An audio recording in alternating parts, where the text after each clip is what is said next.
football lovers, kali ini kita akan membahas tentang review hasil-hasil pertandingan matchday kedua atau game week kedua Euro 2024. Langsung saja kita awali dengan pertandingan pertama di grup A, yaitu antara tuan rumah Jerman menghadapi Hungaria. Skor akhir adalah 2-0 untuk kemenangan sang tuan rumah Jerman. Gol dicetak oleh Jamal Musiala di menit ke-22 dan Ilkay Gundogan di menit ke-67. Di laga kali ini Jerman kembali tampil terengginas sejak awal laga. Jerman terus menekan dan akhirnya membuka keunggulan di menit ke-22. Setelah ketinggalan 1-0, Hungaria berusaha keluar dari tekanan. Namun usaha mereka selalu menemui kebuntuan. Selebihnya Jerman benar-benar menguasai pertandingan. Hingga akhirnya di menit ke-67 mereka berhasil menggandakan keunggulan lewat Ilkay Gundogan. Dan skor ini pun bertahan hingga akhir pertandingan dan tuan rumah pun menjadi tim pertama yang lolos ke babak berikutnya di fase knockout. Lanjut ke pertandingan berikutnya di grup A, yaitu mempertemukan antara Skotlandia versus Swiss, di mana skor akhir adalah imbang 1-1. Gol dicetak oleh Scott McTominay di menit ke-13 dan dibalas oleh Xherdan Shaqiri di menit ke-26. Pertandingan terlihat berjalan seimbang di awal-awal pertandingan. Hingga akhirnya di menit ke-13 Skotlandia berhasil membuka skor lewat tendangan Scott McTominay yang terdefleksi oleh pemain Swiss hingga membuat penjaga gawang Swiss harus memungut bola dari gawangnya. Swiss berusaha membalas ketertinggalan hingga di menit 26 setelah pemain Skotlandia melakukan kesalahan. Akhirnya tendangan jarak jauh dari Xherdan Shaqiri berhasil membuat Swiss menyamakan kedudukan. Selanjutnya praktis Swiss lebih menguasai jalannya pertandingan namun hingga babak pertama usai skor tidak berubah 1-1.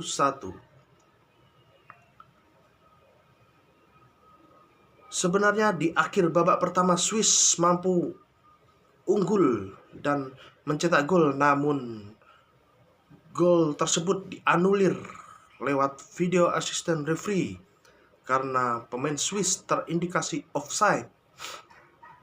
Di babak kedua, Swiss tidak mengendurkan serangannya dan sesekali Skotlandia melakukan serangan balik. Namun justru Swiss yang sebenarnya di akhir-akhir babak kedua berhasil kembali mencetak gol, namun lagi-lagi dianulir oleh VAR karena terindikasi offside. Dan hingga babak kedua usai pun skor tidak berubah 1-1. Lanjut ke pertandingan di grup B. Kroasia menghadapi Albania. Skor akhir adalah 2-2. Gol-gol Kroasia dicetak oleh Andrij Kramaric di menit ke-74 dan Klaus Jasula melalui gol bunuh diri di menit ke-76. Gol dari Albania sendiri dicetak oleh Kazim Laci di menit ke-11 dan juga Klaus Jasula yang menebus kesalahannya di menit ke-90+5. Albania kembali mengejutkan dengan gol cepatnya, yaitu kali ini melalui Kazim Laci di menit ke-11.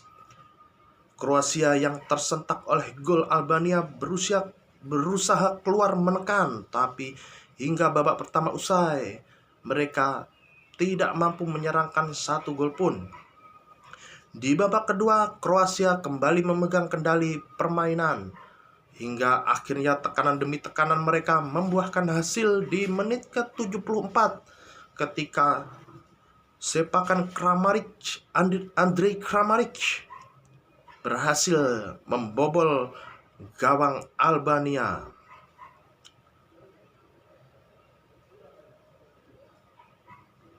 Lalu di menit ke-76, pemain Albania yang baru masuk di babak kedua menggantikan sang pencetak gol Kazim Laci, yaitu Klaus Giasula, justru menjadi malapetaka dengan mencetak gol bunuh diri di menit ke-76.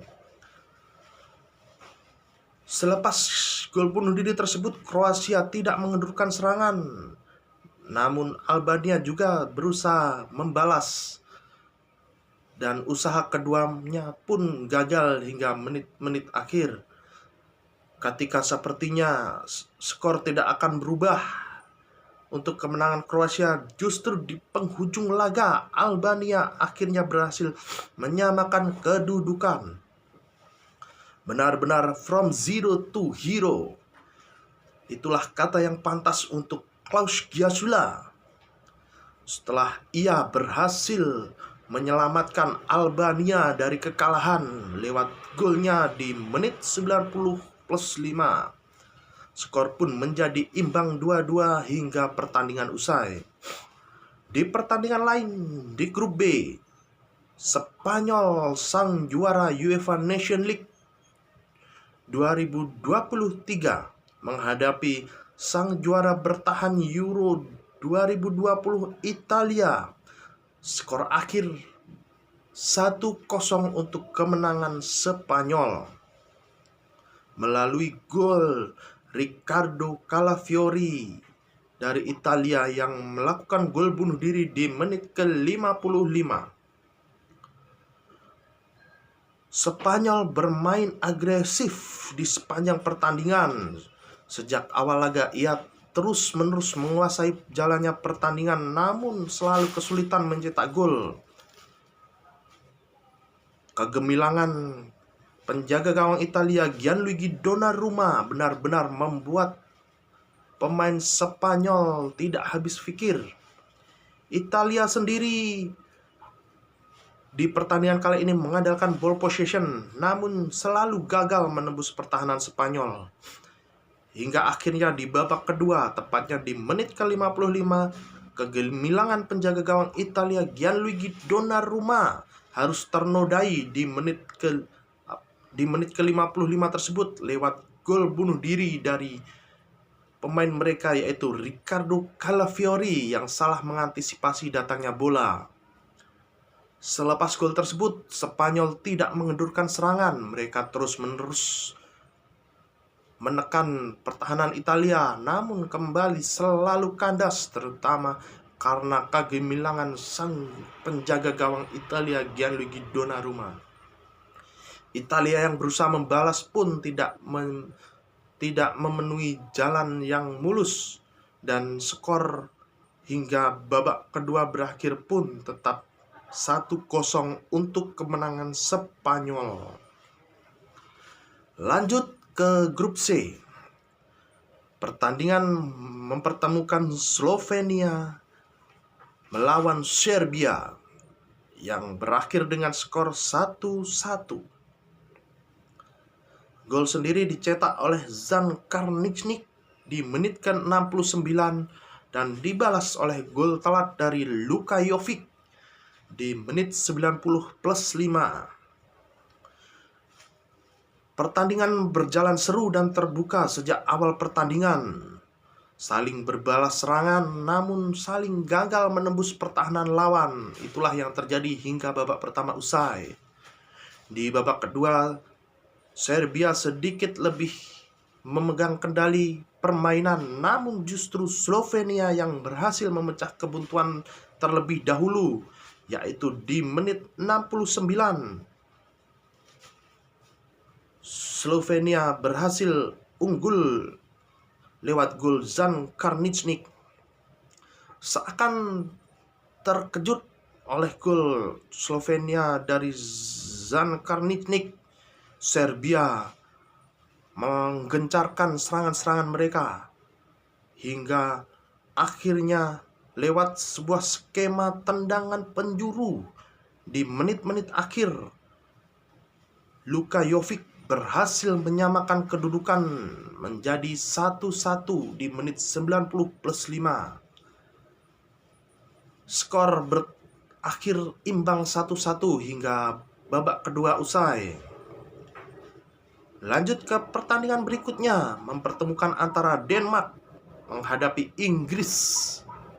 Berakhir dengan skor yang identik dengan pertandingan lain di grup C, yaitu 1-1.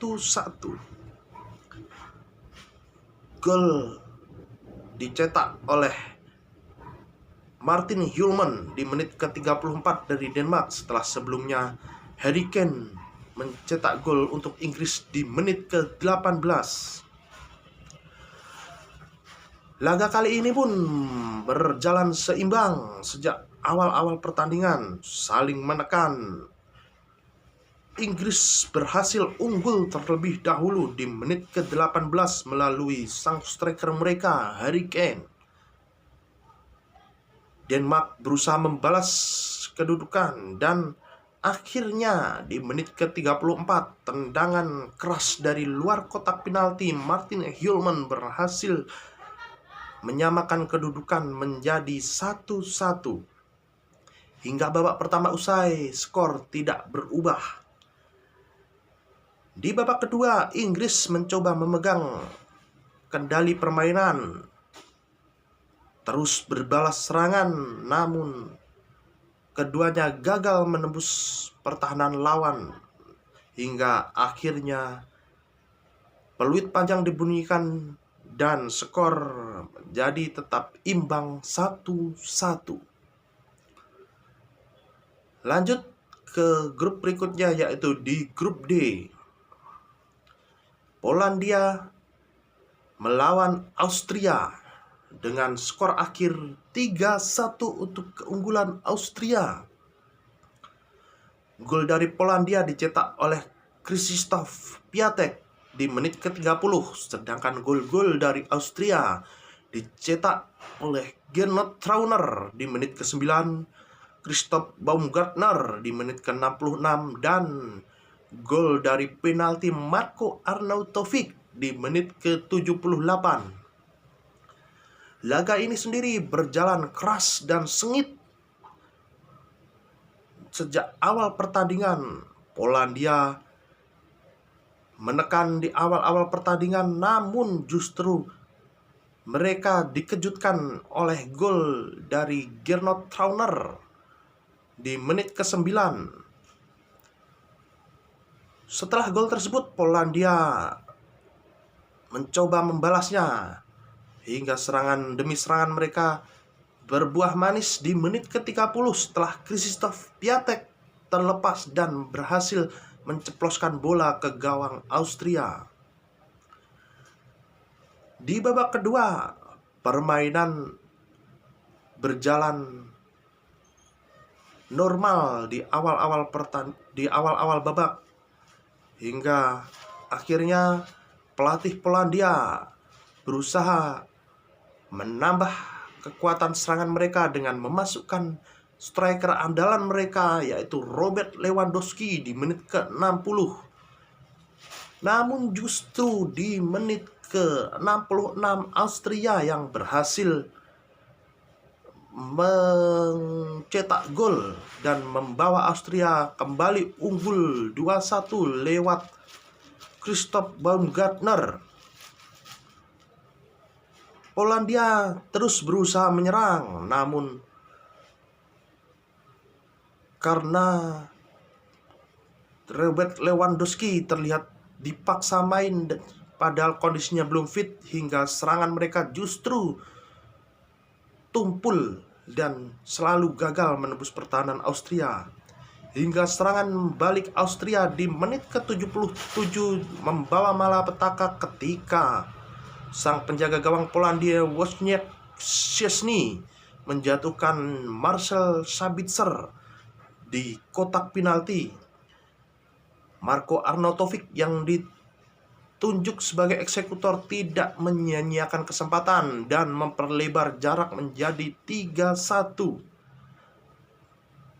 Skor ini pun bertahan hingga akhir pertandingan dan membuat Polandia adalah tim pertama yang harus angkat koper lebih cepat dari turnamen Euro 2024 kali ini, setelah dalam 2 pertandingannya tidak mendapatkan poin satupun setelah mengalami 2 kali kekalahan. Lanjut di pertandingan berikutnya di grup D, yaitu Belanda yang harus menghadapi tim kuat lainnya yaitu Perancis. Dan skor ini berakhir imbang dengan skor 0-0. Pertandingan kali ini seperti akan menjadi milik Perancis. Mereka lebih unggul dalam segala hal, baik itu penguasaan bola maupun kendali permainan.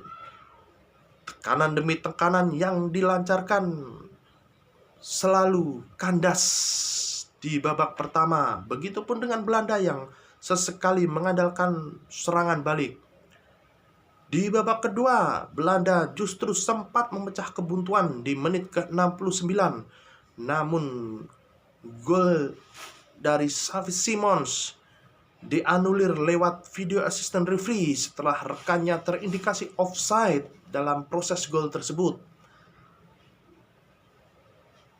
Skor imbang kacamata tidak berubah hingga babak kedua usai dan menjadikan ini adalah skor pertandingan tanpa gol pertama di Euro 2024 kali ini. Lanjut ke grup selanjutnya yaitu grup E. Pertandingan mempertemukan antara Slowakia menghadapi Ukraina dengan skor akhir untuk keunggulan tipis Ukraina 2-1. Gol dari Slowakia dicetak oleh Ivan Škrans di menit ke-17 dan dibalas melalui Mykola Shaparenko di menit ke-54 dan tercomeback oleh gol dari Roman Yaremchuk di menit ke-80. Pertandingan berjalan monoton di awal-awal laga hingga akhirnya Slowakia kembali mencetak gol melalui Ivan Škrans yang sebelumnya mengejutkan Belgia, kali ini memecah kebuntuan di menit ke-17. Ukraina berusaha membalas, namun selalu gagal dalam usaha mereka hingga babak pertama usai. Di babak kedua, Ukraina berusaha meningkatkan serangan mereka dan usaha mereka pun tak sia-sia. Setelah di menit ke-54, Mykola Shaparenko berhasil menyamakan kedudukan. Skor imbang menjadi 1-1. Saling berbalas serangan, Slovakia juga tidak mau kalah, sedangkan Ukraina juga terus berjuang untuk membukukan gol keduanya. Hingga akhirnya di menit 80 melalui skema umpan panjang melepaskan Roman Yaremchuk yang tinggal menyentuh tipis bola untuk mengelabui sang penjaga gawang Slovakia. Skor menjadi 2-1 untuk keunggulan Ukraina. Sisa menit-menit pertandingan yang tidak cukup untuk Slovakia untuk kembali membuat hasil menjadi imbang, membuat kemenangan pertama Ukraina 2-1, menjadikan hasil dari laga ini. Lanjut ke pertandingan berikutnya adalah Belgia menghadapi Rumania. Skor akhir 2-0 untuk kemenangan Belgia. Gol dicetak oleh Yuri Tielemans di menit kedua dan digandakan oleh Kevin De Bruyne di menit ke-80. Tak mau kembali malu, Belgia langsung bermain menekan sejak kick off dibunyikan. Dan hasilnya di menit kedua mereka langsung unggul cepat melalui gol Yuri Tielemans setelah menerima assist dari Romelu Lukaku. Skor 1-0 tidak membuat Belgia mengendurkan serangan.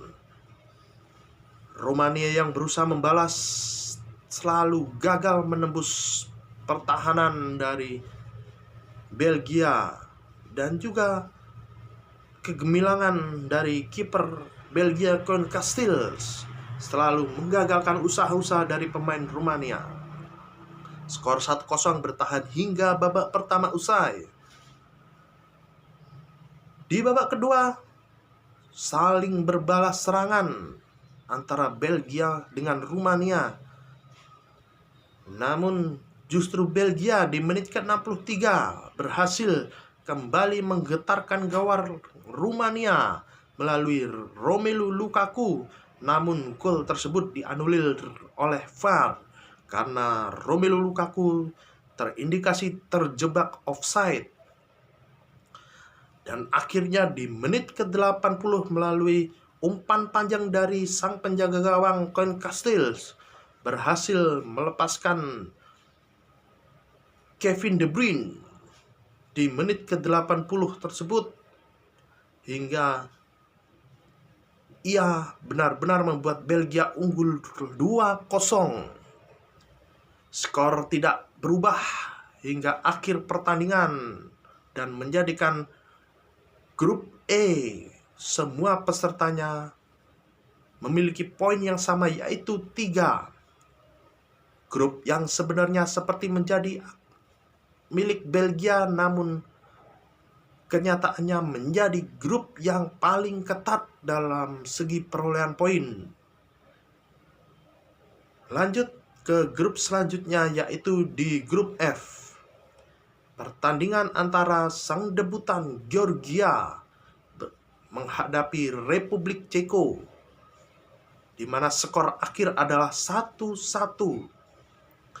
Gol dicetak oleh Georgios Mikotadze lewat titik putih di menit 45+4 dan dibalas oleh gol Patrick Schick di menit ke-59. Menghadapi tim berperingkat FIFA terendah di Euro 2024 kali ini, Republik Ceko tampil terengginas sejak awal laga. Tekanan demi tekanan dilancarkan oleh Republik Ceko.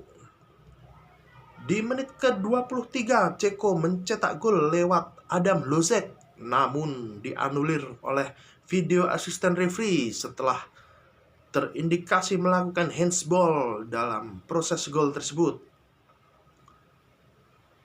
Georgia benar-benar dibuat kesulitan dan tidak mencatatkan satu shot on goal pun hingga babak pertama hampir usai.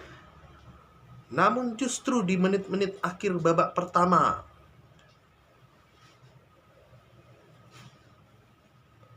petaka hadir ketika pemain belakang Republik Ceko Robin Hranak melakukan handsball di kotak terlarang, dan Georgia melalui eksekutor penaltinya Georgios Mikotadze tidak menyia-nyiakan kesempatan di menit ke-45+4 yang membuat Georgia unggul 1-0 di babak pertama. Memasuki babak kedua, Republik Ceko langsung keluar menyerang, namun kegemilangan penjaga gawang Georgia, Georgi Mamardashvili, benar-benar selalu mengandaskan peluang-peluang dari Republik Ceko. Dan akhirnya di menit ke-59 melalui kemelut di depan gawang Georgia, akhirnya Patrick Schick berhasil menyamakan kedudukan. setelah menyamakan kedudukan Republik Ceko tidak mengendurkan serangan dan terus-menerus menyerang, namun penjaga gawang Georgia, Georgi Mamardashvili, benar-benar tampil ciamik di partai kali ini dan membuat skor berkesudahan 1-1 hingga akhir babak kedua. Dan pertandingan terakhir yang akan kita bahas yaitu Turki menghadapi Portugal dengan skor akhir untuk kemenangan Portugal 3-0. Gol-gol dicetak oleh Bernardo Silva di menit ke-21,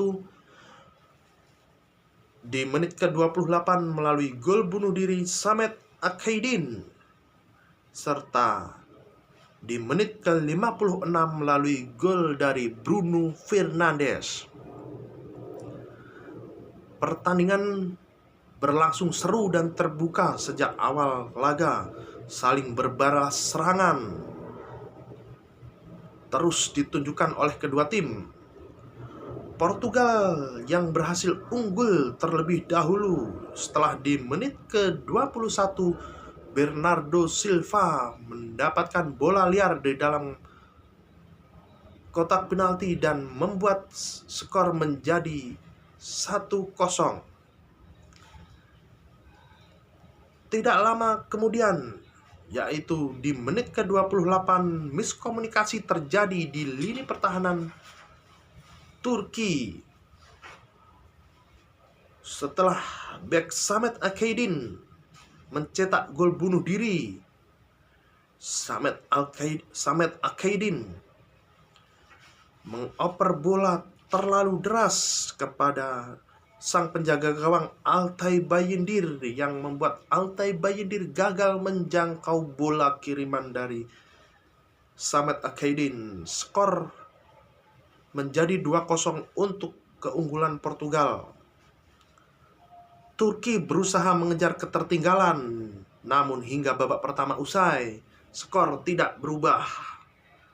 Di babak kedua, kembali permainan terbuka ditunjukkan kedua tim, namun serangan demi serangan Turki yang selalu gagal justru membuat Portugal di menit ke-56 mencetak gol kembali.